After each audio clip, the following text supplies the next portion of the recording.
Thanks for joining us today. I'm Jeff Steck from Tylerica Marketing Systems in Austin, Texas. And joining me are Ian Kentel from Outsourced Marketing in Toronto, Canada, and Ken Tucker and Paul Barthel from Changescape Web in St. Charles, Missouri. So today we're going to be talking about branding. We're going to dig into what it truly means to create a brand that connects emotionally, builds trust, and stands out in a crowded marketplace. So whether you're a small business owner or marketer or just curious about how the world's most iconic brands got it right, this episode is for you. We may even get into a little bit about how they got it wrong. From defining your why to crafting unforgettable stories and avoiding common pitfalls, we're going to break it down and give you some actionable insights to some real world examples. So grab a seat, get comfortable, and let's talk about how you can build a brand that lasts. So let's go. Paul, let's start with you today. What is branding and why does it matter? That's a really good question, because there is a difference between branding and marketing. And there's a difference between marketing and advertising too, as far as that goes. But, branding is about building trust and being recognizable. Jeff, something you mentioned is Walter Landor, who is the founder, I believe, of Landor and Fitch. He was a brand designer, and he said products are made in the factory, but brands are created in the mind. And if you see you can look at a State Farm logo and take out the State Farm, and you know what it is, okay, because they've built that brand. So, logos have to do with branding, but branding is a lot more than that. And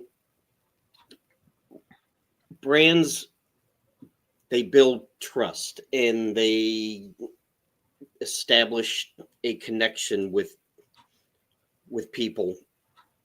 And I think, Jeff, you had mentioned Farmers Insurance, that they use these education focused campaigns, and they have a slogan. They have slogans that they use. All brands, they have a slogan that they use. And it's, like Farmers Insurance, we know a thing or two because we've seen a thing or two. And they use that so often that they embed it in your mind. And it goes back to what Walter Landor said, that it's you hear that and you know exactly who it is. And a lot of different brands do this. And I think that's, that's the big difference between branding and marketing, or branding and advertising.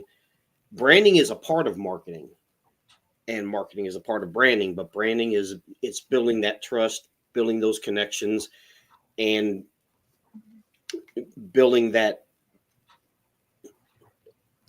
idea in people's minds that you have a slogan, or you have a logo that, even, like I said, even without the name of your business, people look at that logo and they know who you are, what you do, what you stand for, and that's branding. Mm-hmm. Kind of sets an expectation, huh? It does. Yeah, one of the things I wanted to comment on, because I've had lots of I came out of graphic design originally, and so studied branding, studied how to develop brands, that kind of stuff. And there's always this weird debate that goes on that branding is different from marketing and marketing is different from branding. And it's not. It's actually that's like saying my skin is not part of my body. They're interrelated. Absolutely. Branding is part of marketing. It's marketing is your overarching topic or specialization, or whatever you want to call it, and branding is a portion of that. You can't have branding if it exists outside marketing as much as you can have skin existing outside of your body. It doesn't work. It's just part of the same whole. So I always like to clarify that. What's that? Unless you're a snake. And come on, Ken. There's always exceptions to a rule, but in general, he's calling you names. I know. Whatever. No, you're right, Ian. I think a lot of people they get hung up on these terms, and really it's a subset and a specific focus of your marketing, but it's not separate. Yeah. I mean, don't get me wrong. Like, branding agencies would love you to think it's an entirely different world, but it's not. Like, everything, when you develop a marketing plan, branding is part of your marketing plan. When you develop a branding plan, it should fit into a marketing plan. It doesn't exist on its own. Mm-hmm. I think as we dig through some of the other questions, what's that, Paul? Nothing exists in a silo. Yeah, I was going to say, I think when we dig into the rest of the questions we've prepared, we're going to see how it all fits together and how much commonality there is. The marketing exists to drive the brand out into the marketplace and to drive leads and prospects back to the business. But the branding is so central to do that. Without branding, you're just a business doing a function or selling a thing, and it's like yawn. When you think about the truly great companies, they've got really strong brands. Marketing may generate leads and sales and things like that, but branding is that trust that a company has with the consumer. So you can do all the marketing you want, but that trust has to be built.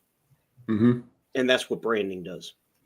It's one of the first places that you start to set expectations too about who you are and how you're going to operate and what people can expect when doing business with you. Are you a stodgy old company, or are you a fun, edgy company? That's part of the brand, and that sets an expectation that people will either gravitate toward or run away from. So yeah. So it's probably a good transition to talk about how you start to develop a brand. So Ian, do you want to take that one on? Where do you start when developing a brand? Sure. Yeah. And just to clarify, like, if you're a small business, don't go crazy. Like, some of this stuff will be like your business 2.0 to some degree, because your brand can start with your brand promise.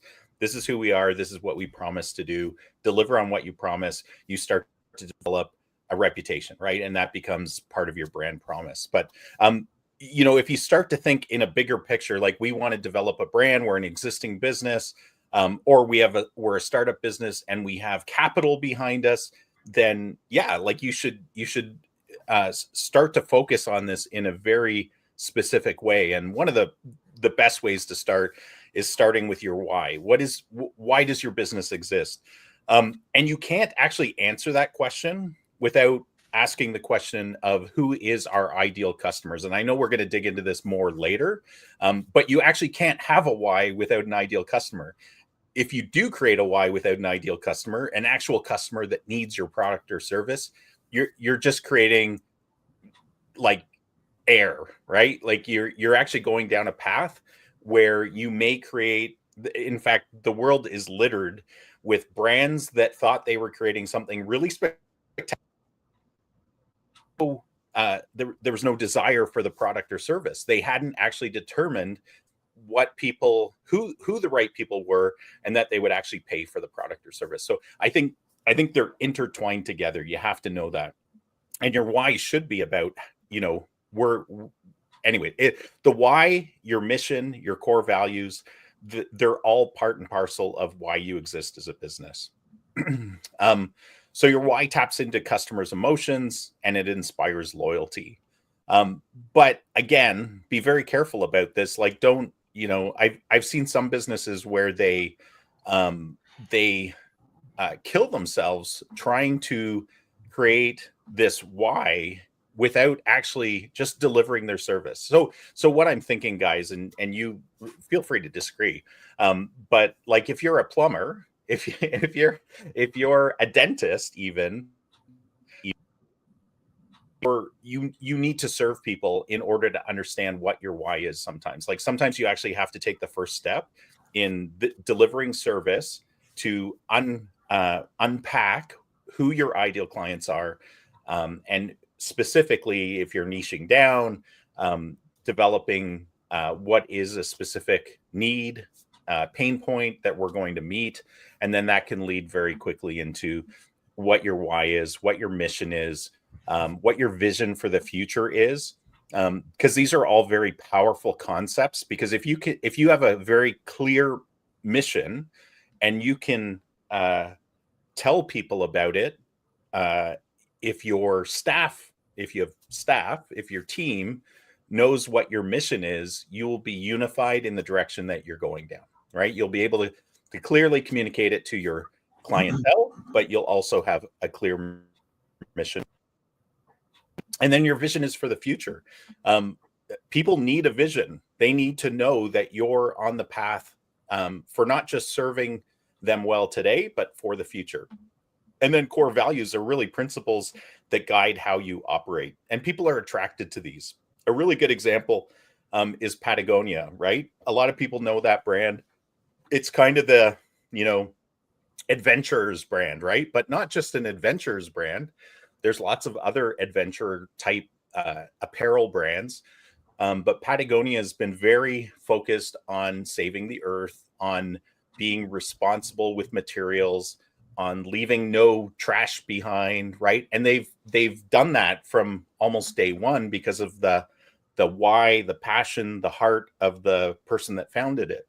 And they've been very good about creating this message of environmental stewardship, co-conscious customers. And so that's an example of that. But even in smaller businesses where we've worked with them, things like, and this ties in very closely with the concept of creating a core difference, a core message, because your brand has to actually, in order for you to communicate it out, you have to have a brand message. And that brand message has to differentiate you from the competition. And then that leads into that concept that we referred to earlier, which is a brand promise. When you deliver your brand message, you're actually promising something to customers. So we have a home remodeling business that we worked with on a core message. And it was the essence of the core message was that they have redefined the home remodeling experience. And they really have. In fact, they had been doing this for years. We were just able to articulate it for them out to the world. But what that does is it positions them very differently from their competition. And then I would also add that your logo is the face of your business. And it's tied very specifically to your brand message, who you are, what you want to communicate. It's the visual representation and, quite frankly, a memory hook of your business. And again, we've all seen it where businesses have spent far too much money, far too much time, energy, effort into branding or rebranding. And that's both logo, brand, message. Sometimes they stare. I don't know. I heard this term once and it's always stuck with me, but belly button staring, right? You should be looking out into the world. You should be examining your audience, but instead you're staring at your own business too often sometimes. And so when I worked in the corporate world, I was involved in some rebranding exercises where I'm like, what the heck are they doing? Like, why has the leadership decided to take this very well-known brand, and we've seen it in broader circumstances too, like Coke, what was it? New Coke. New Coke. Yeah. Or the Tropicana bottles, or right, like they're staring too much at their own world, because quite frankly, when you work corporately, when you look at your brand as a business, you guys are seeing it everywhere you look. Like if you're in a corporation, it's on every wall, it's on every piece of stationery, it's on your computer screen, it's when you walk in the door, and you're the only ones getting tired of it for the most part. The community at large doesn't need you to rebrand a lot of times. So that's not to say you might not need to. It's just, you really need to determine if it's worthwhile or not before you go down that path, because it's very expensive once you've developed a brand. Yeah, Ian, I think you made a fantastic point when you were talking about you have to serve sometimes to really understand your why. And so a lot of newer businesses that are starting out, I mean, they don't really have that why defined. I mean, you literally you're in existential mode. You've got to take the business that you can get, and build up your book of business, and then start to turn that into profit. And as you evolve and as you execute, you're going to find these events that change your direction. A couple of examples that I think of is when I ran for political office several years ago. I'll never forget this. And I every single day from that point forward in my campaign, when I knocked on somebody's door, they told me that they were so happy that somebody stopped by, and that their significant other had been unemployed for several months, and they were really struggling, and they didn't feel like anybody cared, and they gave me a $5 donation because that's all that they could do. And I mean, that just floored me. I mean, it's like this is exactly why I was knocking on doors, because if you know me, that's not something that I'm inclined to do. And so I remembered that every day, and I still get goosebumps about that. And hopefully it changed me for the better, not only in, running a campaign, which I was unsuccessful, but, just in the way I try to conduct my life. Another example is a financial advisor friend of mine. He's had some personal situations with a healthcare related issue that affected his family. And because of that, he has changed his focus and his why to serve people who are struggling with similar situations. And I don't want to reveal the healthcare, issue or anything like that this person, and their family was dealing with out of their respect. But it's through the execution, sometimes through your own personal experiences, and sometimes it's what you see, with the communities that you're trying to serve. One of the really neat things, I love it when it happens. It doesn't always happen, but I'll be talking with another business owner, especially in like environments like BNI, where you do a lot of one-to-ones and you learn each other's businesses. I've had the experience where, or even when I'm interviewing clients to develop, their marketing plan, there's sometimes when that person's eyes light up, they start to get excited, their passion in what they do, and usually it's because of a question about, like, why did you get into this, or why do you love what you do? And if you can bottle that up and share that with the public, that can be such a powerful brand for people, right? Like, because you're sharing the bigger picture, the passion, and people care about that kind of stuff. Mm-hmm. For sure. Yeah, I mean, it gets hard for the bigger organization, but I want to amplify that, because when you started talking about why, I was thinking through the exact same thing, that you need to be able to answer that question of why you started your business, and maybe not immediately, like Ken said, you're in existential mode, but pretty quickly, if you're going to develop a substantial brand, it's going to be the basis of it. People are going to ask you, and being able to tell your story. I know Ken's going to talk about that in a minute, but being able to tell your story becomes very important, and you can't do a great job at that if you don't have a good answer to the why. So you need to anticipate people asking the question, why did you start this business? And I'll tell you, if it's about, well, I wanted to make a lot of money, that's probably not the right answer. And you're probably not being truthful to yourself, because, if you take most business owners, especially early on, if they take the extra amount of time and effort they're putting into building a business, it dilutes their hourly rate to where they might as well stayed working as a plumber, working for the plumbing company they were there. But there's a reason they broke out of that. There's a reason they decided to go out on their own. And it probably wasn't all about the money. It was probably because they thought they could do it better. They thought they could serve their clients better, taking it back to, understanding how you're going to serve your clients and getting some of that experience and searching for it. I think being able to answer the, why did you start this business, and why are you different from everybody else? Why is this important to you? Those are all great questions. And I go back to Simon Sinek's Start With Why. And if you don't want to read the book, there's an 18-minute TED Talk. I rewatch it at least once a quarter. It is just really phenomenal. And there's a quote, from Simon. It's people don't buy what you do, they buy why you do it. And you talked about vision, Ian. When you can match your vision of where you're going and what the world looks like with what other people are looking for, that is so powerful. Back in my high tech days, we talked a lot about transactional leading to relationship leading to bigger transactions. We talked about big T and little T and big R and little R. And, if I led with that, somebody would have made a joke. But, the point is you want to get to a relationship basis, and you need to have a vision match, and you need to have alignment on the why and what you stand for, which is your brand, right? So, I think this is a great topic to dig into. Paul, if I can, Ian, anything else to add? Yeah, I just wanted to add one more thing. Like, I talked about like being cautious about rebranding, but I'm thinking like once you've developed a brand, one of the things I would encourage people to do, especially if you're just starting a brand, it's a startup business, or you're just going down this path to properly brand your business, is don't be scared to do rapid prototyping. And what I mean by that is, like, put it out in, like, once you spend due diligence, like, don't just throw anything out, but take the time to do it right. But then don't be scared to get it out into the market and leverage it, because that will be your biggest feedback mechanism.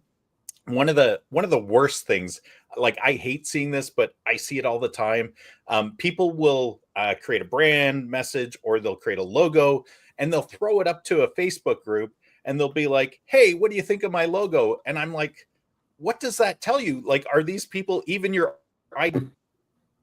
they're your peers? Like it's, that stuff drives me crazy, because it's actually not representative of the people you're going to be serving. So, like, get it out into the marketplace, get it working for you, learn from it, adapt and optimize it as quickly as you possibly can, and refine it into a brand, because people will give you feedback quick, right? Once you put it out into the marketplace, and you'll know if it resonates with people or not. So yeah. We're gonna talk about brand consistency in a little while too. I mean, it is important to recognize that things evolve and change over time, especially logos, aesthetics, look and feel. But the core values probably don't or shouldn't. The root messaging, the why elements really. If 1 week you're all about saving the planet, and the next week you're all about maximizing use of resources, well, it's like, well, wait a minute, aren't these contradicting? And which was it? You were one thing last week, you're something else this week. That's needs to be thought out in advance. But other elements of it, like you said, just expect that it will evolve and change or be refined over time.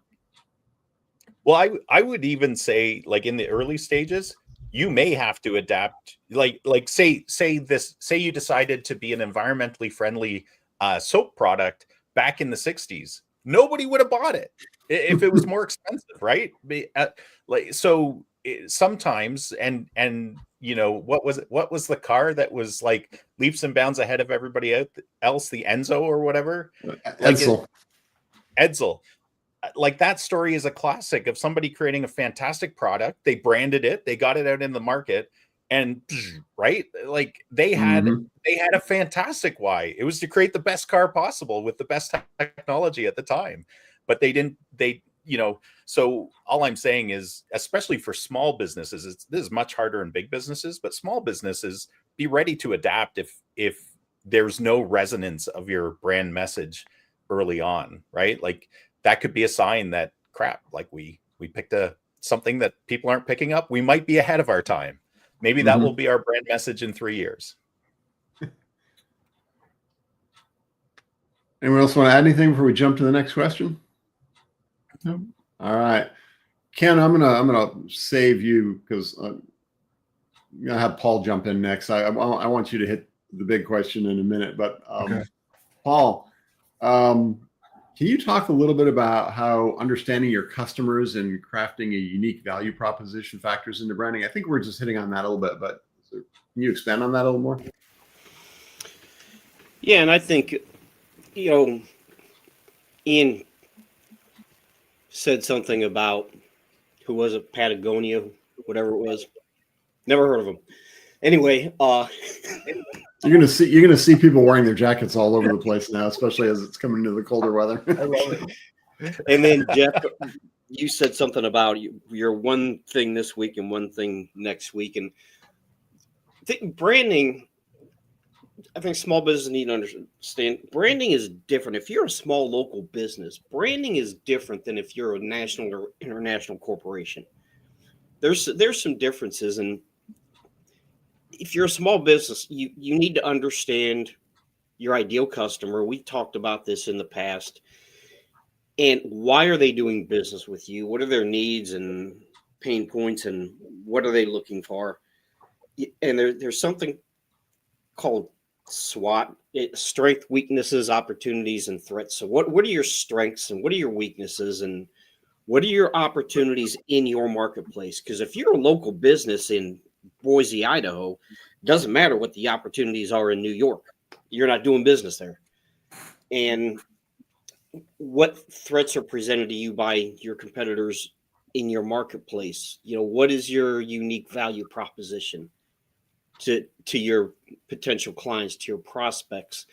And you have to know these things, because going back to what Ian said, I don't know, I guess it's still a thing, but for a while there, you had the eco investors that they wouldn't buy stocks in oil companies because they were destroying the environment, which, okay, fine. But to me, investing is about making money, not making a political statement. It's like the saying that the military is not the place for sociological experimentation.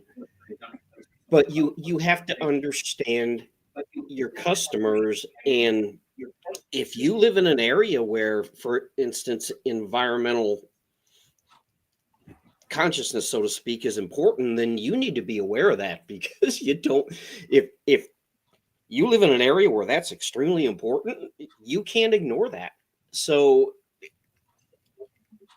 what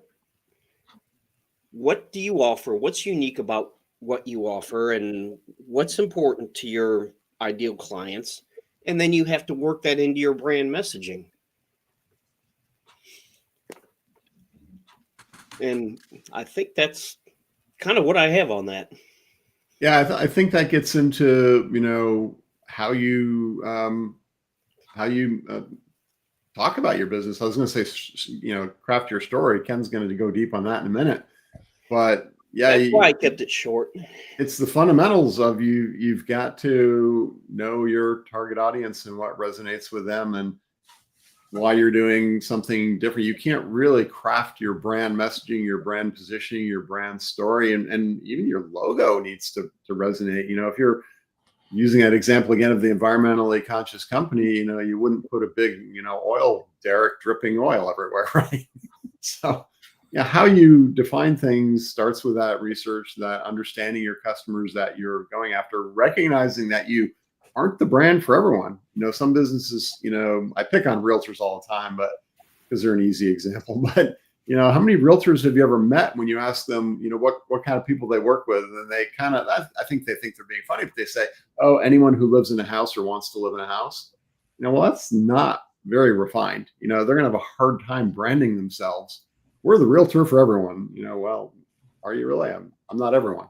So understanding what you're doing, who you're going after, what matters to them, and then using that market research, looking at how your competitors are positioning, that all factors into it. Yeah, absolutely. And the other thing is, as you look at brands, kind of the flip side is you're thinking about your own, looking at others, looking at how they're positioning. I'll hold it for later, but I'm going to use the example, if we don't already hit on it, of 3 car companies and how they position very differently.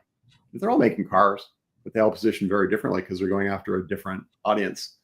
So yeah, should we move into storytelling? Because I think that's the fun part of branding. Before we do, Jeff, yeah, I think we all believe this and agree to this, but like having a unique value proposition or a core difference is so important for the business, because what happens is, when we do competitive analysis of clients and their competitors in the area, this is one of the cool audit things I think we all do when we're doing strategy, is we look at all of the websites of the client, our client, their business, and their competitors. And And you very clearly start to understand that most small businesses do not have a core difference. Like for an electrician, all the competitive electricians are like, electrician in this area, like amazing, great customer service, or right, like it's there. And the reason why it's so important to have this core difference, this point of differentiation, a unique selling proposition, is because otherwise you leave people in a vacuum. They don't know what's different about you. They don't know electrical work, right? They're just looking at your websites, your brand, your message. They will always default to price. And as business owners, default to price. We know it's part of the equation, and that's okay. We need to face that fact. People need to spend money to work with us, whatever the business is, for clean teeth, for electrical work. But if you don't differentiate yourself, that's a huge problem. And that's part of the branding process, right? You got to have that. Yeah. So there's a quote from Warren Buffett that I love that says, price is what you pay, value is what you get. So let's paraphrase that a little bit to put a marketing spin on it. Price is what you pay. Our unique value proposition is what you get. Right? Nice. That's Can we quote you? Key. That's a good one. Only if we get Warren Buffett's permission, I guess. I don't know. Ken, let's jump to you then. You have been deep into using story as part of marketing for a while. I know you're deep into StoryBrand. I think you are, or at one point were StoryBrand certified. We all love it, but I wanted to go to you on this one. Feel free to expand with StoryBrand concepts if you wish.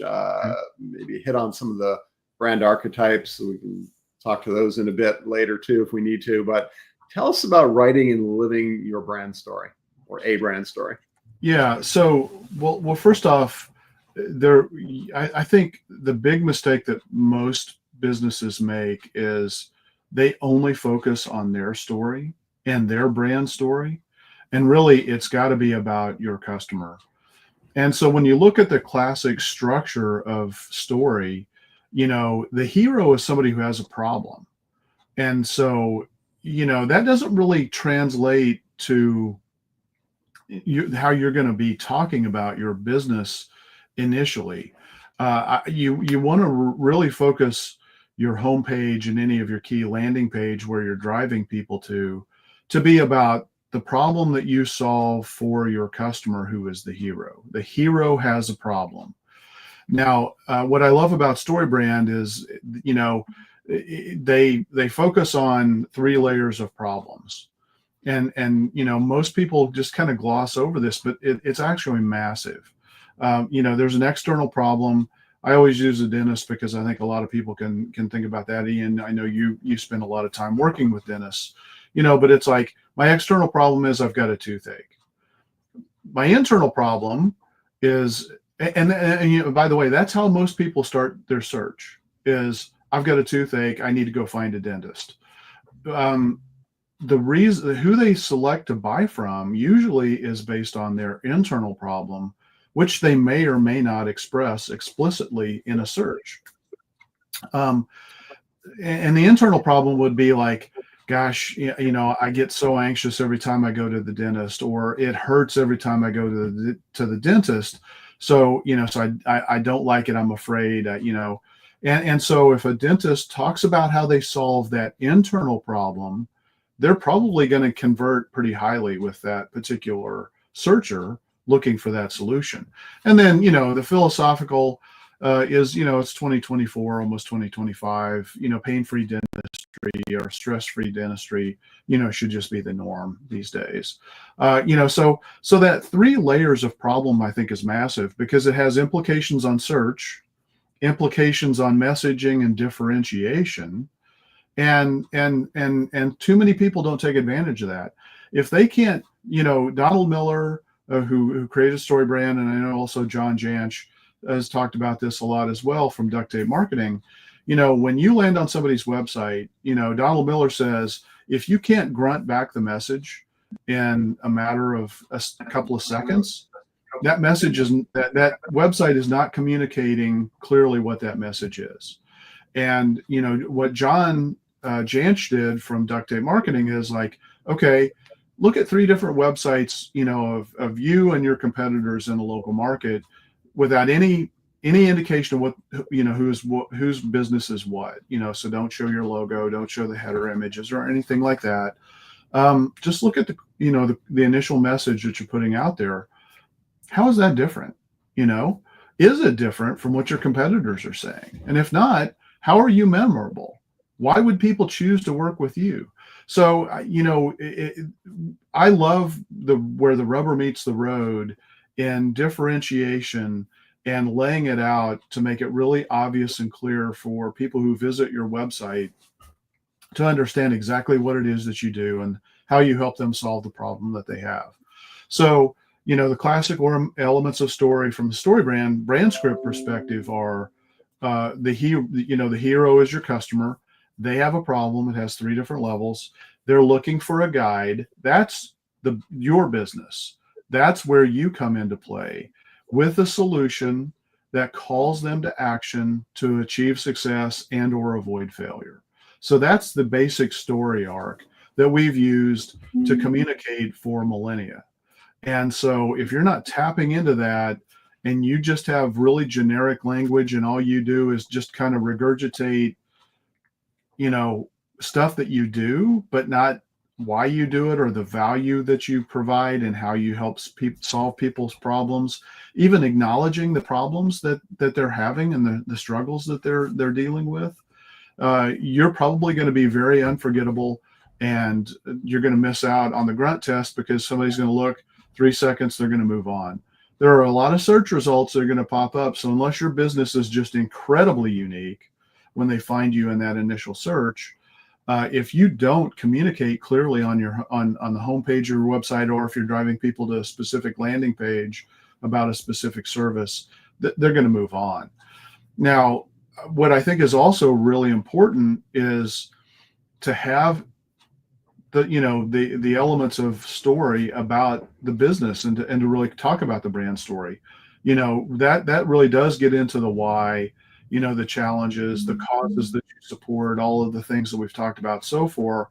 I think that's historically and classically what people do from a branding perspective, but you miss a lot of conversions if you don't also create content specifically because if you don't get people to opt in and want to understand more about your business, develop that curiosity, they're going to move on to somebody else. And so StoryBrand is a great way to get that initial hook in. And then, with StoryBrand, we've had Dr. JJ Peterson, on our podcast in the past. And, they've also written a book called Marketing Made Simple, where it really starts to talk about the sales funnel. And a part of the key element of a sales funnel is not only the landing page, but also the email nurture series. And so what goes into that? And here's where you can start to kind of differentiate yourself and get into telling your brand's story a little bit more. You can provide testimonials from customers. You can talk about, paradigm shift of why you're different, how you deliver your products or services differently, how they stand out in the market compared to competitors, adding case studies, overcoming objections, realizing that people have problems. They're scared to do business. Like they may not want to go to a dentist if the dentist doesn't say I handle pain-free dentistry. So if a dentist has content in an email that says, thanks for contacting us. By the way, did you know that we specialize in pain-free dentistry, and here's what we do, and here's the here's the environment. We create a spa-like environment, yada yada yada. I don't know, Ian, you probably know that better than I do, but it's really essential to get into all of that stuff. And too many businesses just, what they do is they throw up a bullet point list of services. Here's what I do, blah blah blah blah blah, and it's like sometimes it's obvious what that means, sometimes it isn't, because when you're in a business, you get kind of trapped into this inside language, or which a technical language that we all use within our own businesses that oftentimes is just gobbledygook, from somebody from the outside looking in. And, a phrase that you use each and every day may not mean anything to somebody who has a problem. A simple example is, somebody's looking for a retirement plan, and all you talk about are 401ks or, 501. No, what was it? Anyway, 403bs or whatever they are. I don't even know. But if that's all you talk about, people are like, well, I don't know if that's me or not. You're going to confuse. And if you confuse, as Donald Miller says, you lose. So you need to make it simple. The other thing I love about Donald Miller and what he talks about with clarity of message is, the human brain is the size, or the human head is the size of a bowling ball, and roughly the same weight. So if you're putting out a lot of content on your website and you're making people have to think too hard, they're consuming energy and calories, and you're basically making them try to juggle with bowling balls, basically. You don't want to do that. You want to make it as crystal clear and as obvious, and guide people through that story to say, okay, here's my problem. All right, these people get it. Oh, look, here's what they do. Here's their credentials about why I should trust them, why I should work with them. Here's how I get started. Okay. And here's what I can expect if I work with these guys, and here's some of the stuff that maybe I can avoid that maybe I hadn't thought about. If you structure your content that way, it's very powerful. And then you reinforce it with the classic brand story that way too many people only talk about as it relates to the business. Why do you do what you do? What's your passion? How do you give back to the community? All of these that demonstrate your core values and the corporate culture that you've fostered and developed. That's in my mind, that's really the winning combination. And I think the story brand, intentionally different than brand story, is the essential element that way too many businesses have missed historically. And that's why story brand has become so popular, because it fills that gap and lets people, really kind of shift the tables, or turn the tables, if you will, and focus on customer instead of on the business. So that's, You talked. yeah, I mean, that's really kind of the brand story versus the story brand kind of stuff. I mean, in terms of archetypes, I mean, and this is probably something that I think is going to be more relevant for larger businesses as they kind of build up, a bigger set of customers and kind of need to stand out. You've got hero like Nike, with Just Do It, or you've got Subaru, who's really kind of an explorer, or Patagonia, is kind of an explorer model, or archetype, I should say, where, they're really communicating through their messaging to really reach people who care about outdoors, exploration, responsible stewardship of our planet, things like that. Ford, focuses on like everyman, where, it's like our trucks are built, rugged and tough and, and suitable for every person out there. You've got high level archetypes that are out there. And if you're spending a lot of money on advertising, that becomes super important. Especially, the reality is, branding is built through constant bombardment of messaging and clarity of message. So the more that you're out there in the world, the more memorable you can make your brand, or not, if you're not doing a good job with it. Yeah, I wanted to specifically dig into the archetypes a little bit. That's why I added it to the show prep, because I think it's important for tying back to that emotional connection that you're making with your target audience, and also really understanding your target audience. Going back to my example of the realtor, they would have very different messaging, very different way they talk to people, tell their story, if they're focusing on first-time home buyers versus elderly downsizers, right? So the archetypes come into what's going to resonate most with the ideal client. You have to know the ideal client, understand that. Yeah. So I think it's a good exercise to go through. And then I mentioned earlier I was going to hit on 3 different car manufacturers. You hit on at least one of them. Ford is the everyman. Subaru, right, tends to be the Explorer. Think of their TV commercials. You're seeing them driving Subaru Outbacks up mountains, right? And then think of Lexus, luxury, quality. Can you imagine how well those campaigns would work if Subaru was trying to appeal to the Explorer adventurous type and they were talking about luxury and quality? Or if Ford was trying to position their trucks as Ford are tough, but we're going after, a different archetype that just didn't resonate. It's important to, as you go through that ideal client exercise, and think about how to build your story, how to build your messaging, to factor that in and kind of pick your lane, almost, so to speak, using the car example.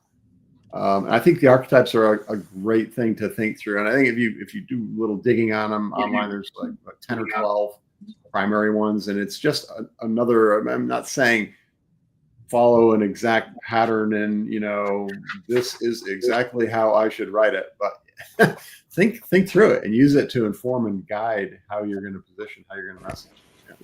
Yeah, and I'll just go back to the elements of value pyramid. I mean, if you're serious about doing this work, go pay for that. It's it's a couple bucks, but it's something that you have to buy through the Harvard Business Review. But it's a really handy tool to use to reference, about. Because it's based, it's a similar model to Maslow's hierarchy of needs. You've got, safety, security, self-actualization, ultimately at the top. What do you sell? What problem do you solve for a client? Where does that fit into, just existing, something I need to exist, something I need to alleviate pain, or something that, makes me feel good and have really make people jealous because I can afford to drive this kind of a vehicle, or I can have this kind of siding on my home. The aspirational stuff. Mm-hmm. What is it that you sell? What problems do you solve? And how do you make people feel about that? Those are all important elements that you have to factor in to this whole process of defining your core message and building out your brand. And then you've got to obviously have the graphics to reinforce that, the colors and your logos and being consistent, in the way that those things look. I think, when we were talking about logos a little bit, sometimes you create a logo and then it gets a little dated over a period of time, right? So you don't change your entire branding necessarily, but you might need to change your logo because your logo is kind of a representation of your brand. And if it looks old and stale, like it was developed in 1908, and what you're solving for a customer doesn't really relate to 1908 or 2008 for that matter, then maybe you need to refresh your logo a little bit. Maybe you need to brighten up your colors or make it more contemporary looking, but still honor it. Don't go down the route of, Coke or Pepsi. I mean, some of the big mistakes they made with like Pepsi Crystal or the new Coke, I mean, it just confused the hell out of people. And they're like, what? Why would I want to drink a clear Pepsi? Well, what's so special about that? I mean, supposedly the taste wasn't any different. It was just, it was a different color. So it's like, don't add confusion. You're working hard to establish consistency of message and permanence of message. Mm-hmm. Don't F that up. Yeah, I think this notion of logo, just as a quick side note, this notion of logos evolving is a really interesting one. Google your favorite brand. Google IBM logo changing over time, Coke logo changing over time. AT&T, I worked at AT&T when they first came out with what we called the ball. The first AT&T company that used it was American Bell, and we called it American Ball.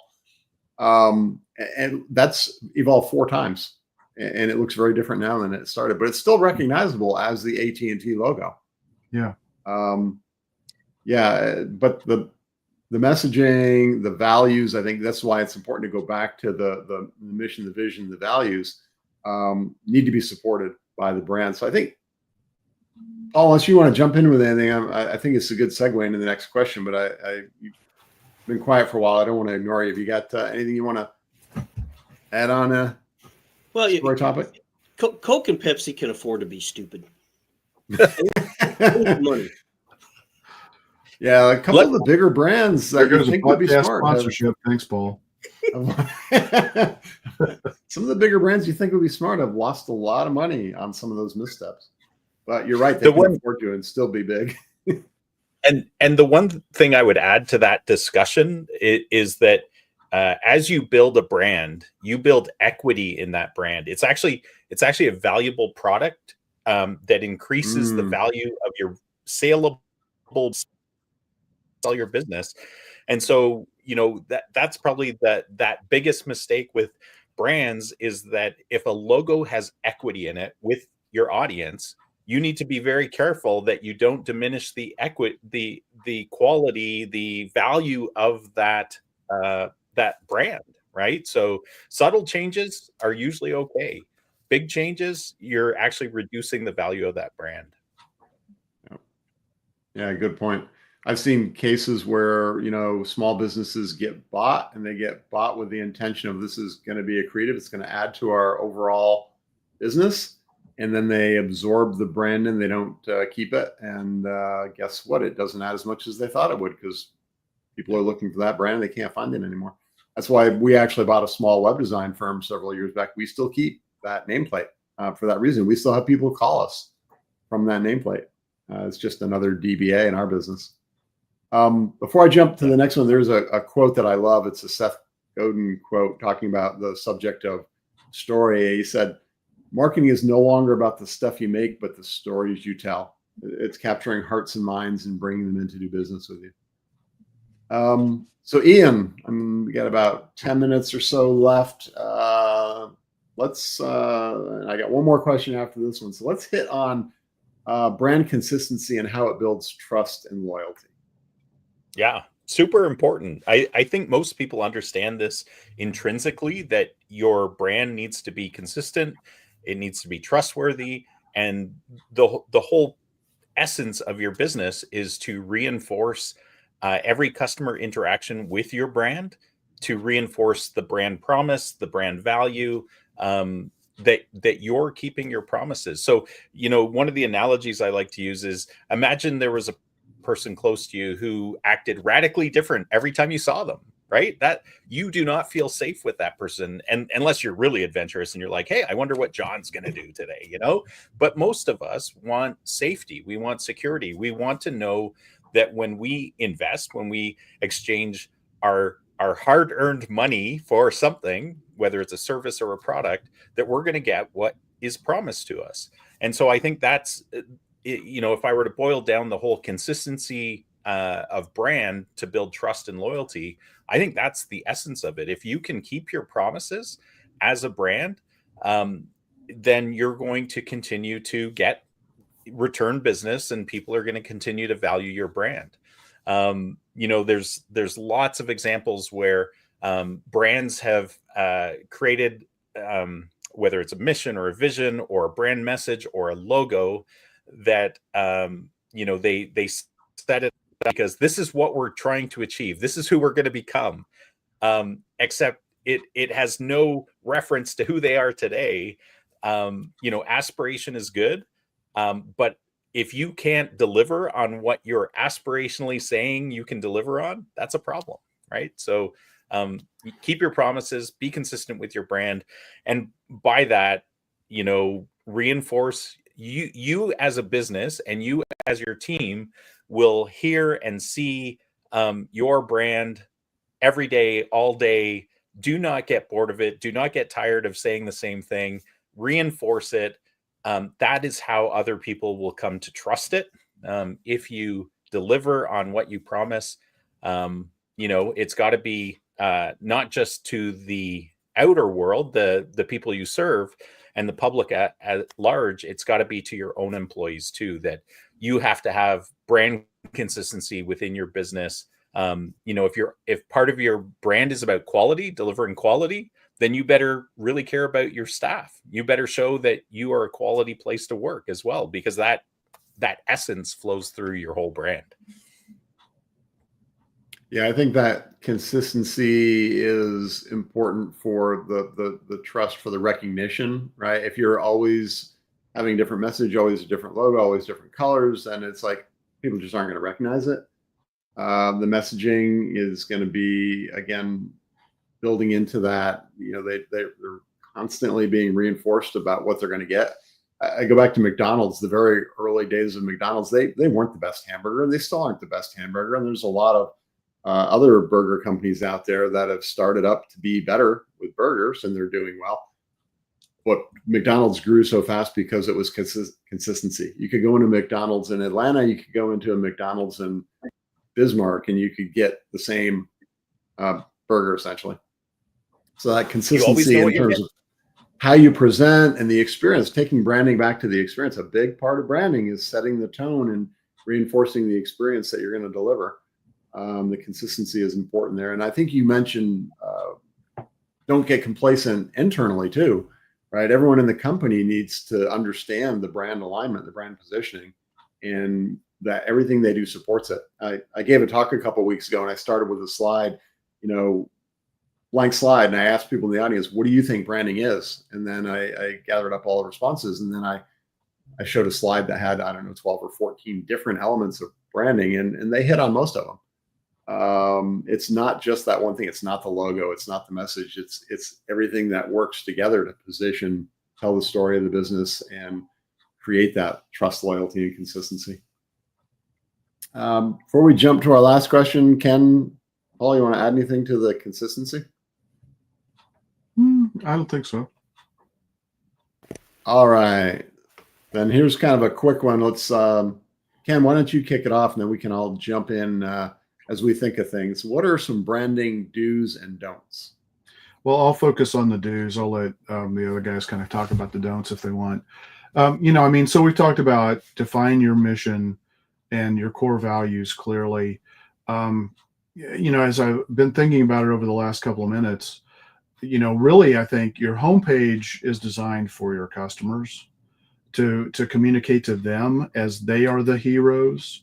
Your about page is where you get an opportunity to talk about your brand story. Mm-hmm. And I think that, and those, by the way, those happen to be the two most visited pages for most business websites. So, they're kind of two sides of the same coin, if you will. So consistency obviously plays a big role in that. Congruency between what you're saying, how you solve a problem for a customer versus what your brand story, and your, why you do what you do, those have got to resonate and be congruent with one another as well. And everything that you do should be demonstrated, and everything that you believe should be demonstrated through customer experience. And just reinforcing, as Ian calls it, the brand promise. And then, obviously things are going to change over time. I mentioned a couple of examples where either me or somebody that I know, and I know Ian, I think you mentioned an example where as you execute, some things are going to change. You're going to tweak some things. You're going to modify some things. Embrace that. We're not in a static world. And whether that's the way your business is represented visually through a logo, or whether it's tweaking your core message based on what really gets you and your team excited about from a customer experience or a personal experience that you had. So definitely take advantage of those things. But clarity of message, consistency, making sure that, everybody in the company understands what those are, the core mess, it's not just external facing, it's also got to be internal facing. Mm-hmm. Any other do's, Ian, Paul? Things to make sure you hit? No, those are good. And I think we've shared a bunch throughout as well. Yeah. Let's jump to don'ts, even if it's just a recap. Paul, any don'ts that you want to hit on? I guess the biggest thing is don't we talked about in the past, your ideal client is not anyone with a bank account. Don't try to be everyone to everything. Yeah. Yeah. And we talked about the importance of when you have that, using that to guide, your messaging and everything else about how you position your brand. Ian? Yeah, I would add have realistic expectations. So don't have unrealistic expectations, I guess, is the don't. Because some people think like, hey, if we create a new brand for ourselves, if we create a new logo, if we create a new brand message, suddenly sales are going to boom. That almost never happens. So branding is kind of a foundational element of, just like, I was talking about, skin is a part of your body, is branding is part of marketing, right? Marketing is the body. But you need to be clear on that, sales are not dependent on the brand necessarily or a rebrand. So you need to focus on and have really realistic expectations.